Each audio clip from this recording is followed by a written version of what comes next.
Breaking news. SK Awaaz News 24/7. Bareilly उप मुख्यमंत्री केशव प्रसाद मौर्य बोले, ग्रामीण रोजगार अब कल्याण नहीं विकास की गारंटी। बरेली के सर्किट हाउस में शुक्रवार को उप मुख्यमंत्री केशव प्रसाद मौर्य ने विकसित भारत गारंटी फॉर रोजगार एवं आजीविका मिशन ग्रामीण अधिनियम 2025 BBGRAMG कार्यक्रम के तहत मीडिया को संबोधित किया। उन्होंने कहा कि यह योजना ग्रामीण रोजगार को केवल कल्याणकारी योजना नहीं, बल्कि विकास से जुड़ी कानूनी गारंटी के रूप में स्थापित करती है, ताकि विकसित भारत 2047 के लक्ष्य को हासिल किया जा सके। उप मुख्यमंत्री ने बताया कि ग्रामीण परिवारों को मिलने वाला रोजगार अब 100 से बढ़ाकर 125 दिन कर दिया गया है।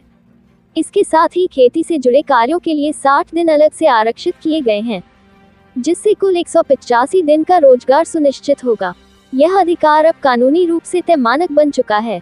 उन्होंने कहा कि किसानों के हितों की सुरक्षा के लिए फसल बोने और कटाई के प्रमुख मौसमों में अन्य BBGRAMG कार्यों पर रोक रहेगी, ताकि कृषि कार्य प्रभावित न हो। साथ ही मजदूरों को 60 दिन अतिरिक्त रोजगार की गारंटी मिलेगी। नई व्यवस्था में बेरोजगारी भत्ता भी समयबद्ध अधिकार के रूप में तय किया गया है।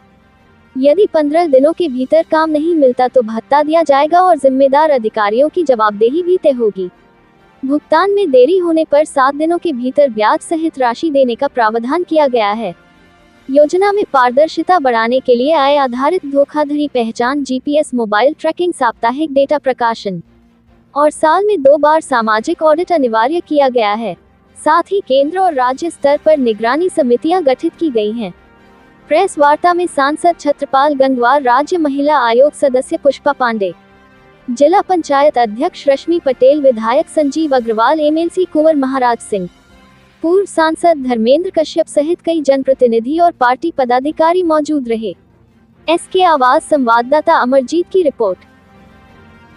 हमें सफलता मिलेगी विकसित भारत, विकसित उत्तर प्रदेश और विकसित ग्राम सभा। अगर ग्राम सभाओं का विकास नहीं हुआ, लगभग 70% आबादी गाँव में रहती है, तो विकसित उत्तर प्रदेश या विकसित भारत का स्वप्न अधूरा रहेगा। माननीय प्रधानमंत्री जी ने जो लक्ष्य तय किया है, उसको देशवासियों के आशीर्वाद और समर्थन से पूरा करेंगे। सरकार के पास गरीबों के लिए, गांवों के लिए पैसे की कोई कमी नहीं है। डबल इंजन सरकार का खजाना स्मार्ट सिटी के तर्ज पर स्मार्ट गांव बनाने के लिए खुला। अखिलेश यादव ने कहा है कि जो मनरेगा की योजना है, इसको धीरे धीरे खत्म करने की साजिश है बीजेपी की। देखिए, श्री अखिलेश यादव जी को कुछ भी नहीं मालूम है। अगर उनको कुछ मालूम नहीं है तो बोलने से पहले उसको मालूम कर लेना चाहिए। अगर कोई अधिनियम बन गया है तो उसको खत्म कैसे कर दिया जाएगा?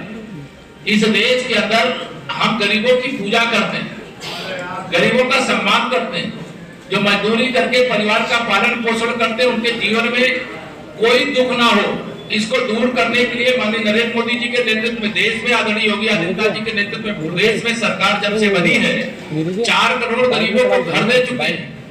80 करोड़ लोग कोई भूखा पेट ना सोए, उसके लिए प्रधानमंत्री गरीब कल्याण अन्न योजना का राशन मिल रहा है। 60 करोड़ लोगों को प्रधानमंत्री जी आयुष्मान भारत योजना के माध्यम से इलाज की सुविधा मिल रही है। 10 करोड़ से अधिक घरों में कि गरीब के घर में भी गैस के चूल्हे पर रोटी बन सकती है, यह व्यवस्था माननीय नरेंद्र मोदी जी के नेतृत्व वाली सरकार ने दिया।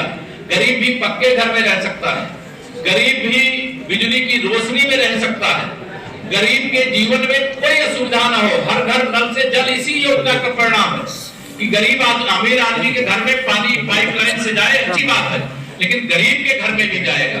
अमीर आदमी के घर में बिजली जले, बहुत अच्छी बात है, लेकिन गरीब आदमी के घर में भी बिजली जले, ये मोदी जी की गारंटी है। इसलिए श्री अखिलेश यादव जी को अभी मुझे लगता है विकसित भारत जी राम जी अधिनियम की ABCD नहीं मालूम है। और जो कांग्रेस विरोध कर रही है, कांग्रेस तो भ्रष्टाचार की अम्मा है।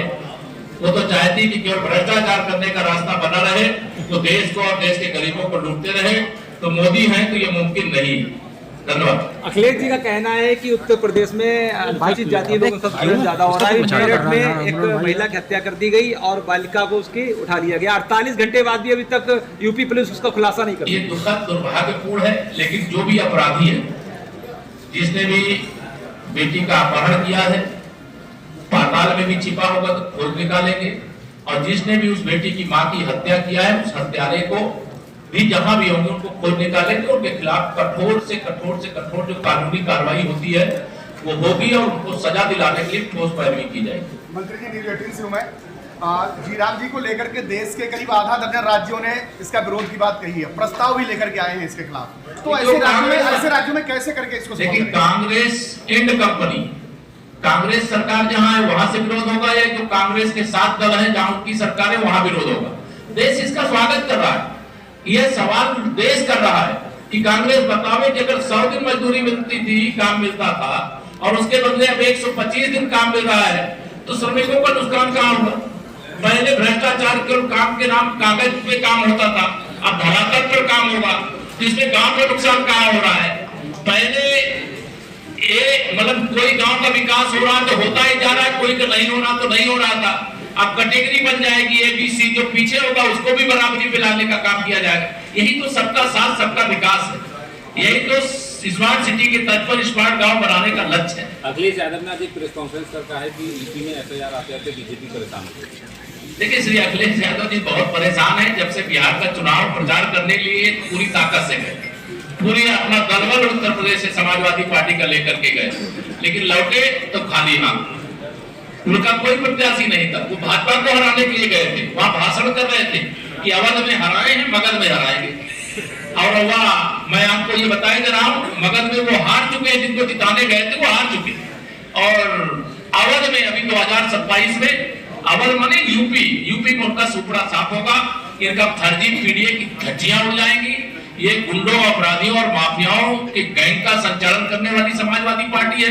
इनके पास कार्यकर्ता नहीं है, जाति के नाम पर केवल भेदभाव पैदा करके, गुमराह करके जो 2024 के लोकसभा चुनाव में कुछ सीटें पा गए हैं, इनकी हैसियत 2027 में पता चल जाएगी।